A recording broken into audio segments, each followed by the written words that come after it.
खबर है, breaking news. MP के मुख्यमंत्री शिवराज सिंह चौहान व्यापम घोटाले को लेकर थोड़ी ही देर में प्रेस कॉन्फ्रेंस करने वाले हैं। इस प्रेस कॉन्फ्रेंस में शिवराज सिंह चौहान सीबीआई जांच का ऐलान कर सकते हैं। व्यापम घोटाले को लेकर के सीबीआई जांच का ऐलान कर सकते हैं शिवराज सिंह चौहान। मेरे सहयोगी संजय शर्मा लाइव मौजूद है मेरे साथ में, लेकिन उनसे पहले हम एडिटर न्यूज दीप्ति चौरसिया के पास में चलते हैं। दीप्ति, दो चीजें हैं, कितनी देर में यह ऐलान हो सकता है, प्रेस कॉन्फ्रेंस कब होने जा रही है, और दूसरा यह कि कल तक केंद्रीय गृह मंत्री राजनाथ सिंह ये कहते नजर आ रहे थे कि जब तक सुप्रीम कोर्ट नहीं कहेगा तब तक सीबीआई जांच की जरूरत नहीं आन पड़ती। 12 घंटे में ऐसा क्या हो गया? देखिए राशिद, जिस तरीके से पिछले 24 घंटे में चीजें जिस तरीके से डेवलप हुई हैं, कल हम सुबह की बात करें, जिस तरह से मौतों का आंकड़ा बढ़ा है, लगातार नेशनल मीडिया भी चीजों को दिखा रहा है। फिर उसके बाद लगातार चैनल में ये बात सामने आई कि आखिर सीबीआई जांच क्यों नहीं दी जा रही, आखिर प्रधानमंत्री चुप क्यों है, आखिर पार्टी आलाकमान क्यों नहीं देख रहे। और लगातार कांग्रेस के जो है टॉप लीडरशिप भी अब इस बात को उठाने लगी थी कि सीबीआई जांच होनी चाहिए। और उन सबसे बड़ी बात, कल शाम होते तक मध्य प्रदेश बीजेपी, या यूं कहें कि बीजेपी भी बटी हुई नजर आई। उमा भारती ने जो है इशारों में सीबीआई जांच की बात कर दी। अरुण जेटली ने भी यही कहा कि किसी सक्षम एजेंसी से जांच कराई जाए। तो जिस तरह से बवाल मचा हुआ था, मुझे लगता है राशिद, उसी बवाल को देखते हुए ये फैसला लिया गया होगा, या ये सोचा गया होगा कि एक बार अगर जांच सीबीआई को चली जाएगी तो जितनी उंगलियां चाहे राज्य सरकार पर हो, चाहे केंद्र सरकार पर हो, या पार्टी में जितना कुछ डैमेज हुआ है उसको कंट्रोल किया जा सकेगा, उसको किसी तरह सुधारा जा सकेगा। राशिद, द्वितीय अब रही है मेरे साथ में संजय शर्मा का हम रुख कर लेता है। दिल्ली से मुझे रिपोर्ट कर रहे हैं संजय शर्मा। संजय, मुझे ये बताइए कि पिछले 12 घंटे में दिल्ली की तरफ से किस तरीके के निर्देश जारी किए गए हैं, जो अब ये खबर आ रही है कि शिवराज सिंह चौहान व्यापम घोटाले को लेकर के सीबीआई जांच का ऐलान कर सकते हैं। क्या ऐसा कोई इंस्ट्रक्शन अमित शाह की तरफ से या केंद्रीय आलाकमान की तरफ से जारी हुआ है? जी हां, कल भाजपा अध्यक्ष अमित शाह की दिल्ली में अपने कार्यालय में भाजपा के महासचिव मध्य प्रदेश से ही आते हैं कैलाश विजयवर्गीय, उनके साथ में लगभग 2 से 3 घंटे बैठक हुई थी। उसी बैठक में निचोड़ निकल के सामने आया था कि अब जांच सीबीआई से करानी पड़ेगी। जो मांग हो रही है, खुद विपक्षी दल भी मांग कर रहे हैं, कई लोग मांग कर रहे हैं, और जांच का जो शक था, संदेह था, सिर्फ मध्य प्रदेश के मुख्यमंत्री शिवराज सिंह चौहान तक और मध्य प्रदेश की सरकार तक ही नहीं आ रहा था। अब कुल मिलाकर के खुद प्रधानमंत्री नरेंद्र मोदी डैमेज हो रहे थे, भारतीय जनता पार्टी डैमेज हो रही थी। जांच और इसका पूरा संदेह पूरा बीजेपी पे आ रहा था। प्रधानमंत्री मोदी को कहीं न कहीं इस पूरे मामले से बचाना था, क्योंकि लगातार 3 दिनों से 3 मौतें हो चुकी हैं राशिद, और ये बड़ा भारतीय जनता पार्टी पर बड़ा भारी दाग लग रहा था, जिसको कि धोने के लिए सीबीआई जांच की मांग मानना जरूरी हो गया था। अमित शाह ने कल ही निर्देश जारी कर दिए थे मुख्यमंत्री शिवराज सिंह चौहान को, जिसकी घोषणा आज अभी कर सकते हैं मध्य प्रदेश के मुख्यमंत्री। राशिद, ठीक है, दीप्ति के पास एक बार फिर से हम चलते हैं। एडिटर न्यूज दीप्ति चौरसिया मेरे साथ मौजूद है। दीप्ति, मुझे ये समझाइएगा, सीबीआई जांच की बात तो की जा रही है, अगर सीबीआई जांच ही करवानी थी तो इतनी देर क्यों की गई? चंद घंटे पहले केंद्रीय गृह मंत्री राजनाथ सिंह ने फिर यह क्यों कहा कि अगर सुप्रीम कोर्ट कहेगा तभी हम सीबीआई जांच करेंगे? ये दूसरी बात है। दूसरा ये 45 से ज्यादा मौत हो चुकी है, 2 साल आज ठीक गुजर चुके हैं, आज पूरे 2 साल हो रहे हैं। ऐसे में आपको लगता नहीं कि सीबीआई जांच थोड़ी सी देर हो गई है फैसला लेने में?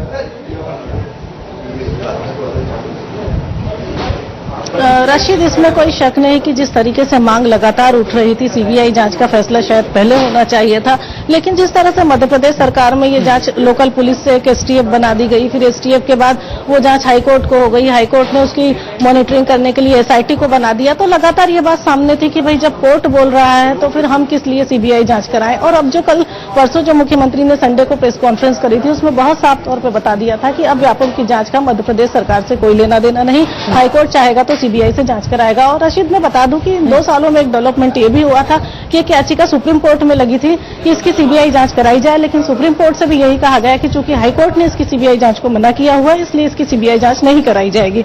तो ये एक बहुत बड़े कारण रहे कि धीरे धीरे मामला आगे टलता रहा।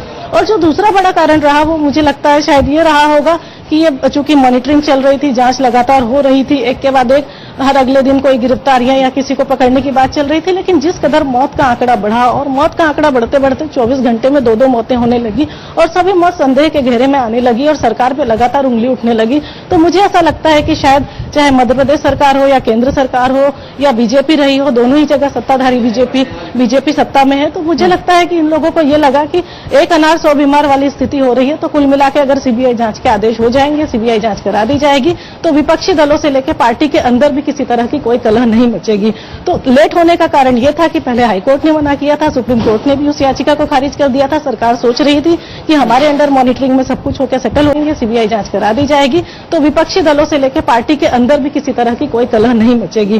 तो लेट होने का कारण यह था कि पहले हाईकोर्ट ने मना किया था, सुप्रीम कोर्ट ने भी उस याचिका को खारिज कर दिया था। सरकार सोच रही थी कि हमारे अंडर मॉनिटरिंग में सब कुछ होकर सेटल हो जाएगा, क्योंकि आखिर कहीं ना कहीं इस पूरे मामले में सरकार के पूर्व मंत्री जेल के अंदर हैं, कई सारे टॉप ऑफिसर्स इसमें इन्वॉल्व हैं और कई सारे स्टूडेंट्स से लेकर उनके पेरेंट्स तक सभी इन्वॉल्व हैं। तो व्यापम का घोटाला जो था वो काफी व्यापक था, जो फर्जीवाड़ा था वो बहुत बड़ा हुआ था।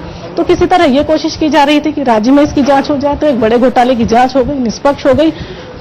जितना समय तक टाल सकती थी पार्टी उसको टाला, लेकिन जब छींटे बहुत उड़ने लगे, केंद्र की सरकार भी सवालों के घेरे में आने लगी, प्रधानमंत्री सवालों के घेरे आने में लगे, मुख्यमंत्री आने लगे, पार्टी आलाकमान आने लगे, तो इनको लगा कि सबसे बेहतर तरीका यह होगा कि अब इसकी सीबीआई प्रोब को ऑर्डर कर दिया जाए, जिससे सारे सवाल बंद हो जाएंगे। सब जो मांग कर रही है, चाहे विपक्षी दल हो चाहे पार्टी के अंदर का कलह हो, वो एक ऐलान के साथ सब कुछ खत्म हो जाएगा।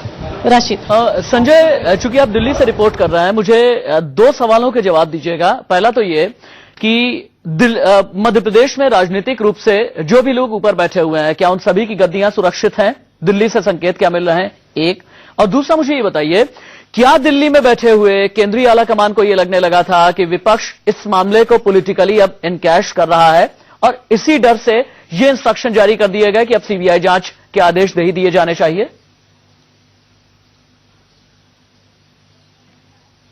देखिए, बड़ा भारी घोटाला था। खाली विपक्षी दलों के आरोप के कारण सीबीआई जांच करानी पड़ रही है। सिर्फ यही तक बात नहीं थी। अगर आपने कल कांग्रेस के आरोप सुने हो तो आरएसएस के बड़े नेताओं के नाम लिए जा रहे थे। इस घोटाले में सुरेश सोनी का नाम आया, एक पूर्व सरसंघ संचालक सुदर्शन का भी नाम है, कहीं न कहीं यहाँ पर संघ के कई नेताओं के नाम इसमें आ रहे थे। तो संघ को बचाने के लिए भी जरूरी था कि किसी बड़ी जांच की घोषणा करके, जिस तरह से आरोप लगने वाले थे कि संघ को आरएसएस के नेताओं को बचाने के लिए बड़ी जांच की घोषणा नहीं की जा रही, तो संघ को बचाने के लिए भी ये काम बड़ा जरूरी हो गया था। और साथ ही साथ प्रधानमंत्री नरेंद्र मोदी डैमेज हो रहे थे। बार बार उनसे पूछा जा रहा था कि प्रधानमंत्री चुप क्यों, उन्होंने चुप्पी क्यों रख रखी है, 46 से 47 मौतें हो चुकी। तो ये सब कारण बड़े जरूरी थे। जहां तक मध्य प्रदेश के नेताओं की कुर्सी का सवाल है, तो मैं आपको बता दूं, मध्य प्रदेश के मुख्यमंत्री शिवराज सिंह चौहान फिलहाल बने रहेंगे। सीबीआई की जांच की घोषणा हो जाती है, उसके बावजूद भी फिलहाल तो बने रहेंगे। जब तक किसी कोर्ट का कोई आदेश नहीं आता, तब तक शिवराज सिंह चौहान को बीजेपी फिलहाल नहीं हटाएगी, समय देगी। उनका जाना लगभग तभी माना जाएगा जब कोर्ट का कोई आदेश उनके ऊपर आता है। राशिद। ठीक है संजय, आप रहिए दिल्ली से लाइव, भोपाल से live. Editor news Deepti Chaurasia भी मेरे साथ हैं। लेकिन इस बीच व्यापम घोटाले को लेकर के आ रही है एक बहुत बड़ी खबर।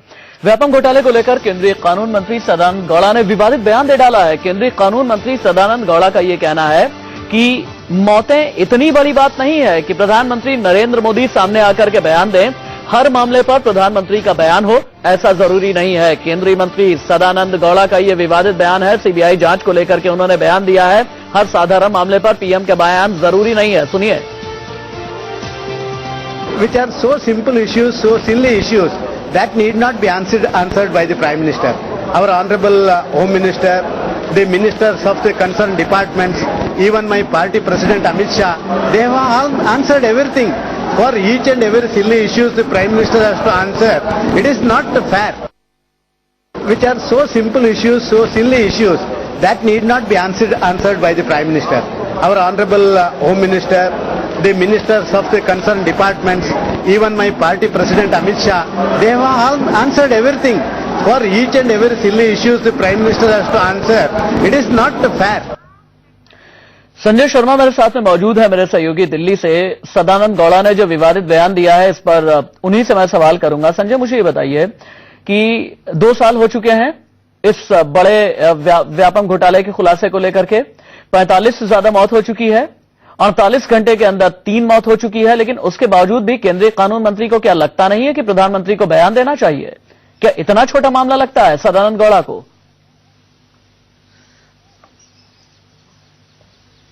देखिए, प्रधानमंत्री नरेंद्र मोदी के बारे में अगर हम बात करें राशि, तो किस किस सवालों का जवाब दे। देश में करीब चार बड़े प्रदेशों के मुख्यमंत्री जो भारतीय जनता पार्टी से हैं, चाहे हम शिवराज सिंह चौहान की बात करें, उन पर व्यापम घोटाले का आरोप है। रमन सिंह पर 36,000 करोड़ के चावल घोटाले का आरोप है। फिर उसके बाद में वसुंधरा राजे पर ललित मोदी के साथ जुड़े होने, उनकी मदद करने का आरोप है। महाराष्ट्र के मुख्यमंत्री देवेंद्र फडणवीस पर आरोप है, अपने 4-4, 5-5 मंत्रियों को बचाने का आरोप है, जो भ्रष्टाचार के जिन पर आरोप लगे हैं। तो आखिर प्रधानमंत्री नरेंद्र मोदी किन किन सवालों का जवाब दे। फिलहाल प्रधानमंत्री नरेंद्र मोदी ने अपनी चुप्पी साध रखी है। वो बोलेंगे जरूर, लेकिन सही मंच पर बोलेंगे। हो सकता है वो संसद में जब विपक्ष उनसे सवाल पूछेगा तब उस पर जवाब दें। प्रधानमंत्री नरेंद्र मोदी की अपनी आदत है कि वो सही जगह सही समय चुनकर बोलते हैं राशिद। तो जिस तरह से सदानंद गौड़ा ने बोला है, वो प्रधानमंत्री नरेंद्र मोदी फिलहाल नहीं बोलेंगे। सही मंच पर बोलेंगे, सही समय पर बोलेंगे। ठीक है संजय शर्मा, आप रहिए। दीप्ति चौरसिया भी हमारे साथ में बनी हुई हैं। व्यापम पर बढ़ रहा है बवाल के बीच कांग्रेस के ज्योतिरादित्य सिंधिया ने राज्य और केंद्र सरकार पर निशाना साधा है। मेरे सहयोगी रजत राकेश टंडन से बात करते हुए ज्योतिरादित्य सिंधिया ने व्यापम घोटाले और इससे जुड़ी मौतों की अलग अलग जांच सीबीआई या फिर सुप्रीम कोर्ट की निगरानी में कराने की मांग की है। में अब तक 47 मौत हो चुकी है और खुद भारतीय जनता पार्टी के नेताओं के बयान आ रहे हैं कि उनको डर लगता है। पार्टी का भी एक बड़ा धड़ा कहता है कि सीबीआई इंक्वायरी होनी चाहिए, लेकिन मुख्यमंत्री शिवराज सिंह चौहान पीछे भाग रहे। बातचीत करने के लिए ज्योतिरादित्य सिंधिया सभा में साथ हैं। सर, मध्य प्रदेश से आप आते हैं, सांसद हैं। एक व्यापक हमने देखा कि कार्रवाई जो होनी चाहिए थी शुरुआत से वो नहीं हुई। अब बार बार मौतें हो रही हैं, बार बार लोगों के नाम आ रहे हैं। जैसे जैसे वक्त बीत रहा है वैसे वैसे हम नेताओं की और मंत्रियों के भी नाम उसमें शामिल किया।